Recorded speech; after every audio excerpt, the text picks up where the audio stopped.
મિત્રો આપણે વાણિજ્ય વ્યવસ્થામાં પહેલા જ પીરિયડમાં આપણે ભણ્યા સંચાલનનું અર્થ, વ્યાખ્યા અને સ્વરૂપ. આજે આપણે બીજા પીરિયડમાં આગળ વધીએ છીએ. આપણે સંચાલનનું મહત્વ કે ભાઈ સંચાલનનું છે એ મહત્વ શું છે, શા માટે સંચાલન છે જરૂરી, એ બધી બાબતો આપણે આજે ના મુદ્દાઓ છે સંચાલનના ક્લિયર છે બોર્ડ ઉપર. બોર્ડમાં ઘણી વખત સંચાલનનું મહત્વ છે 2 માર્કમાં પણ પૂછાય છે, 3 માર્કમાં પણ પૂછાયેલું છે. માર્ક પ્રમાણે ઘણીવાર 2 માર્કની આપણે વાત કરીએ તો માત્ર એમાં સંચાલનના મહત્વના 4 મુદ્દાઓ. આપણે જે 7 મુદ્દાઓ આપ્યા છે એમાંથી માત્ર તમારે 4 મુદ્દાઓ છે એ લખવાના છે. સંચાલનનું મહત્વ સમજાવો તમારી દ્રષ્ટિએ 3 માર્કમાં જો પૂછાય તો આપણે ફરજિયાત 3 મુદ્દાઓ તો સમજાવવા પડશે. લખવાની દ્રષ્ટિએ તમે 5 કે 6 લખો વાંધો નહીં, પણ સમજાવો શબ્દ જ્યારે વપરાય ત્યારે એના માર્ક પણ 3 છે, તો તમારે વિસ્તૃત જવાબ લખવાનો. સંચાલનના મહત્વમાં પહેલો જ મુદ્દો છે ભાઈ દરેક ક્ષેત્રમાં જરૂરી છે. આપણે આની આગળ સ્વરૂપમાં પણ આ મુદ્દો આવી ગયો તો ત્યારે વાત થઈ હતી ભાઈ સંચાલન છે એ માત્ર ઔદ્યોગિક એકમ પૂરતું મર્યાદિત નથી. સામાજિક ક્ષેત્ર હોય, આર્થિક હોય, રાજકીય હોય, રમતગમત છે, બધા ક્ષેત્રમાં સંચાલન છે એ જરૂરી છે. એટલે આપણે કહી શકીએ કે સંચાલન છે ઔદ્યોગિક ક્ષેત્ર સિવાય બીજા ઘણા ક્ષેત્રોમાં છે એ જરૂરી છે. આપણી પાસે બુક છે, બુકમાં પણ આપણે ચર્ચા સાથે વાત કરતા જઈએ. પહેલો જ મુદ્દો છે એમાં દરેક ક્ષેત્રમાં જરૂરી શું લખ્યું છે એની વાત કરીએ કે સંચાલન એ માત્ર ઉદ્યોગ ધંધા જ નહીં પરંતુ ધાર્મિક, સંરક્ષણ, સામાજિક, રાજકીય, શૈક્ષણિક તથા રમતગમત એમ દરેક પ્રકારની પ્રવૃત્તિમાં આવશ્યક છે. આ તમામ પ્રકારની પ્રવૃત્તિમાં આયોજન, વ્યવસ્થાતંત્ર, દોરવણી, અંકુશ વગેરે સંચાલનના કાર્યો કરવા પડે છે. આપણે વાત થઈ હતી હમણાં જ મેં કીધું એમ કે ભાઈ માત્ર ઔદ્યોગિક ધંધા પૂરતું જ મર્યાદિત નથી, બીજા પણ ઘણા ક્ષેત્રો છે કે જેમાં સંચાલન છે એ જરૂરી. ત્યારબાદ સાધનોનો ઇષ્ટતમ ઉપયોગ. તમારા ધંધાકીય એકમમાં જે સાધન સંપત્તિ, જમીન, મકાન, યંત્ર, આ બધાયનો તમે શ્રેષ્ઠમાં શ્રેષ્ઠ ઉપયોગ કરી શકો. જોઈએ આપણે ચોપડીમાં શું છે કે સંચાલનને લીધે જ એકમના ઉપલબ્ધ સાધનો જેવા કે જમીન, મૂડી, કાચો માલ, કર્મચારીઓ અને યંત્રો વગેરેનો ઇષ્ટતમ એટલે કે શ્રેષ્ઠ ઉપયોગ શક્ય બને છે અને બગાડ અટકાવી શકાય છે. એટલે ધંધાકીય એકમમાં સંચાલનને કારણે જે બિનજરૂરી વ્યય, બગાડ આ બધું છે તમે અટકાવી અને વ્યવસ્થિત કાર્ય કરી શકો. ત્યારબાદ ત્રીજો મુદ્દો છે ધ્યેય સિદ્ધિ. ધ્યેય સિદ્ધિ એટલે કે તમે જે ધ્યેય નક્કી કરેલો છે એકમ એને સંચાલન છે એ પાર પાડવામાં મદદરૂપ થાય છે. જોઈએ આપણે મુદ્દો કે ધંધાકીય એકમની ધ્યેય સિદ્ધિ માટે સંચાલન છે અનિવાર્ય છે. સંચાલનને લીધે સાધનોનો ઉપયોગ ઇષ્ટતમ બને અને એકમના ધ્યેય છે એ સિદ્ધ કરી શકાય છે. ત્યારબાદ મેઇન મુદ્દો મહત્વનો કે ધંધાની સફળતા માટે ઉપયોગી. આપણે અગાઉ પહેલા મુદ્દાની જ વાત થઈ હતી કે દરેક ક્ષેત્રમાં જરૂરી છે. ખાસ આપણે જ્યારે સંચાલન ભણીએ છીએ એ ધંધાકીય એકમ માટેનું ભણીએ છીએ. એટલે આપણા ધંધામાં સંચાલન છે જેમ ઉત્તરોત્તર પ્રગતિ માટે સંચાલન છે એ આપણા માટે અનિવાર્ય છે.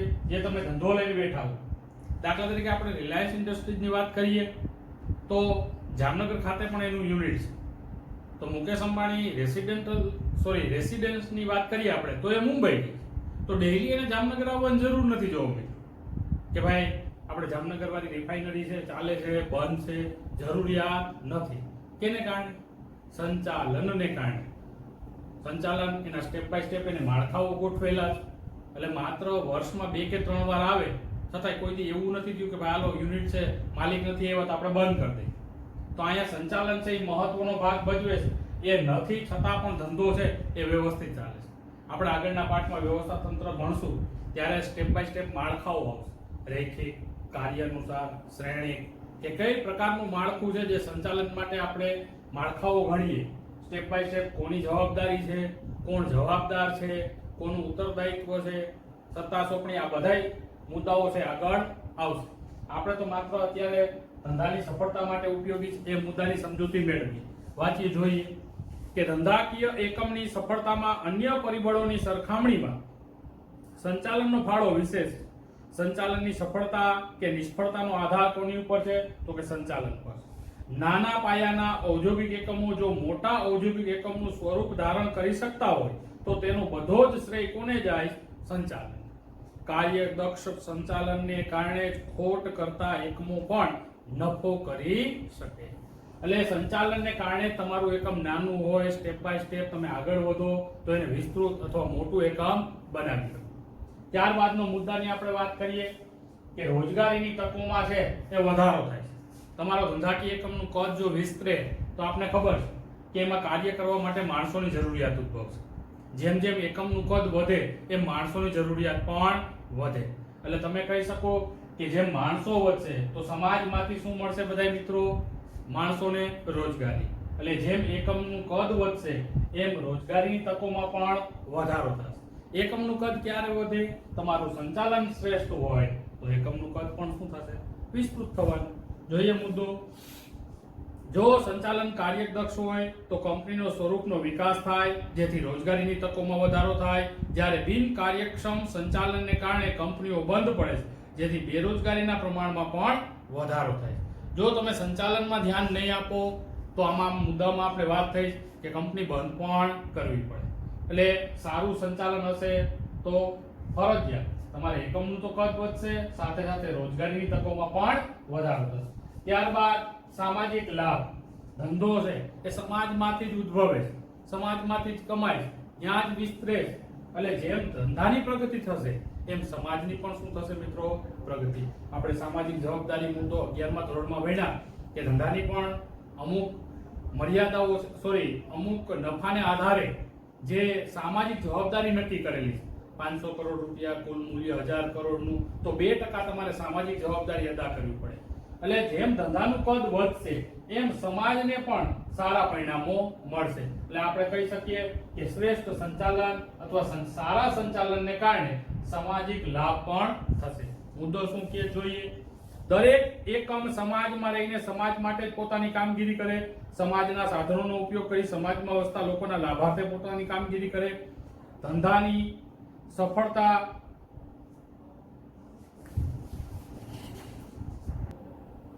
તો મિત્રો આપણે જોયું કે ધંધાની સફળતા સમાજની સમૃદ્ધિ અને સુખાકારીમાં વધારો કરે.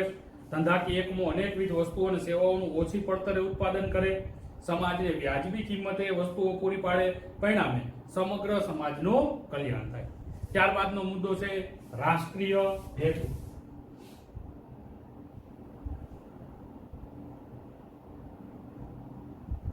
ઓકે મિત્રો, રાષ્ટ્રીય હેતુના મુદ્દાની આપણે ચર્ચા કરીએ તો કે અર્થતંત્રના આર્થિક, સામાજિક અને રાષ્ટ્રીય વિકાસ માટે વણ વપરાયેલી માનવ સંપત્તિ અને વણ વપરાયેલા ઉત્પાદનના સાધનોનો મહત્તમ ઉપયોગ માટે કાર્યક્ષમ સંચાલન છે એ આવશ્યક છે.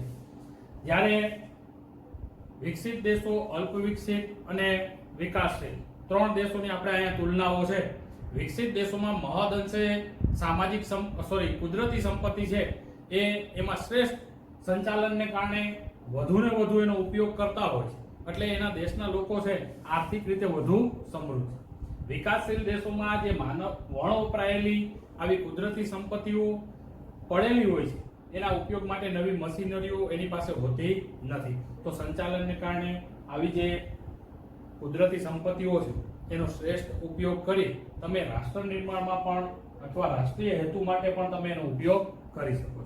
ત્યારબાદનો મિત્રો એક મુદ્દો આપણો છે નફામાં વૃદ્ધિ.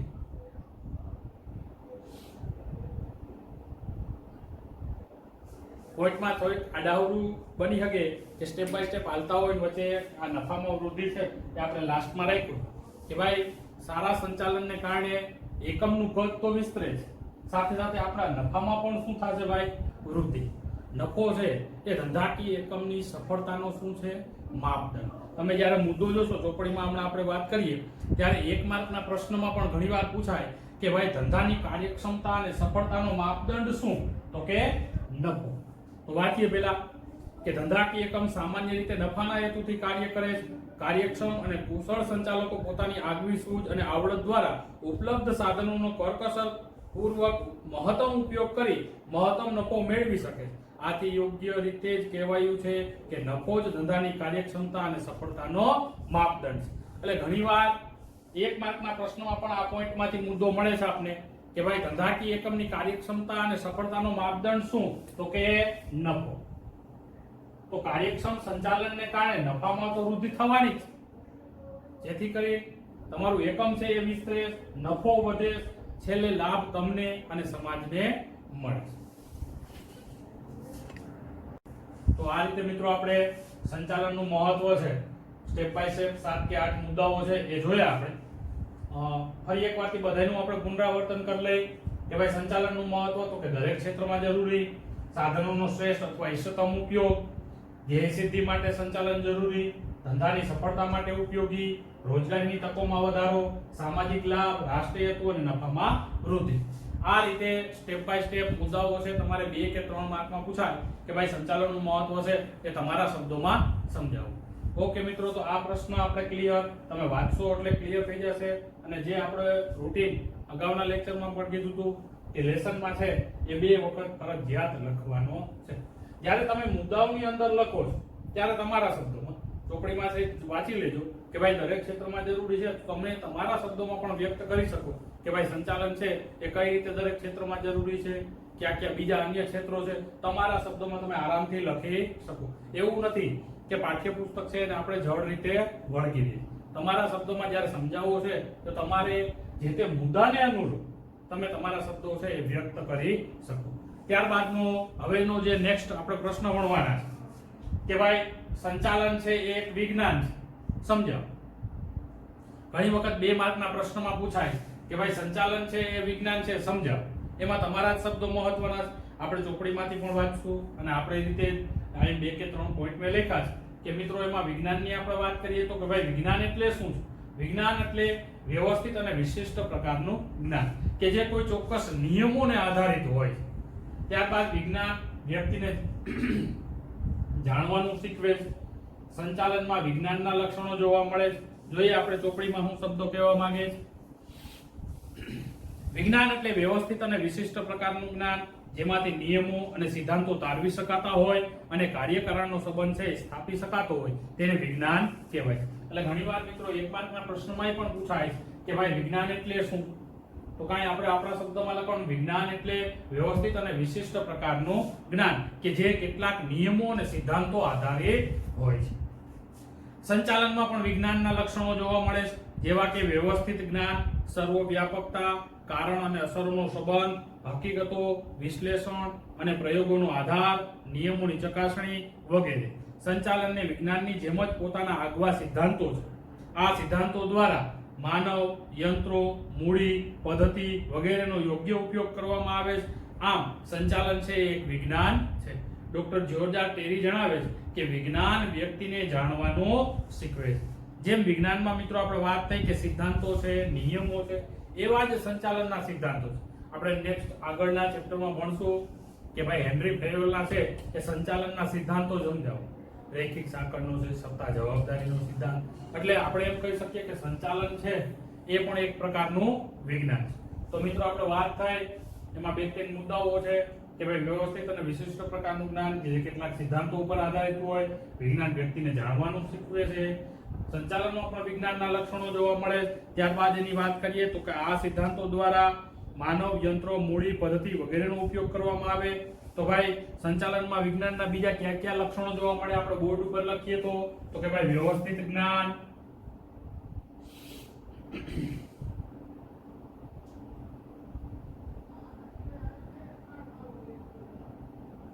ત્યારબાદ સર્વવ્યાપકતા,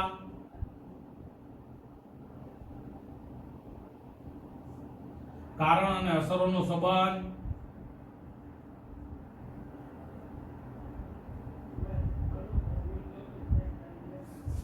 હકીકતો, વિશ્લેષણો વગેરે. આવી બધી બાબતો છે એ આપણે સંચાલનમાં જોવા મળે. તો જ્યારે આ મુદ્દાની આપણે ફરી એકવારથી વાત કરીએ તો ભાઈ સંચાલન છે એક વિજ્ઞાન છે એ સમજાવો. 2 માર્કના પ્રશ્નોમાં પૂછાય તો એમાં આ બધા મુદ્દાઓ છે તમારે લખવાના છે. વિશિષ્ટ પ્રકારનું અને વ્યવસ્થિત જ્ઞાન જે કેટલાક સિદ્ધાંતો પર આધારિત હોય, વિજ્ઞાન છે એ આપને એટલે કે વ્યક્તિને જાણવાનું શીખવે છે. સંચાલનમાં પણ વિજ્ઞાનના કેટલાક લક્ષણો જોવા મળે. આ લક્ષણો ક્યાં ક્યાં છે? તો કે ભાઈ વ્યવસ્થિત જ્ઞાન છે, સર્વવ્યાપકતા, કારણો અને અસરોનો સંબંધ, હકીકતો, વિશ્લેષણો, પ્રયોગના અનુમાનો વગેરે. બરોબર. તો આ મિત્રો આપણે પ્રશ્ન પણ તમારી શબ્દોમાં કે ભાઈ સંચાલન એક વિજ્ઞાન છે એ તમારે પણ 2 વાર ફરજિયાત લખવાનો. ફરી એકવારથી આપણે વાત કરીએ. 2 પ્રશ્ન આપણે આજે ક્લિયર કર્યા. ક્યાં? કે ભાઈ સંચાલનનું મહત્વ અને સંચાલન એક વિજ્ઞાન છે સમજાવો. બંને ફરજિયાત લેસનમાં લખવાના છે, કારણ કે આ થિયરિકલ વિષય છે મિત્રો. લખશો તો થોડું ખબર પડશે. બોર્ડમાં લખવાના જ માર્ક મળે છે ભાઈ. એટલે સાથે સાથે તમે ભણો અને લખતા પણ રહેજો.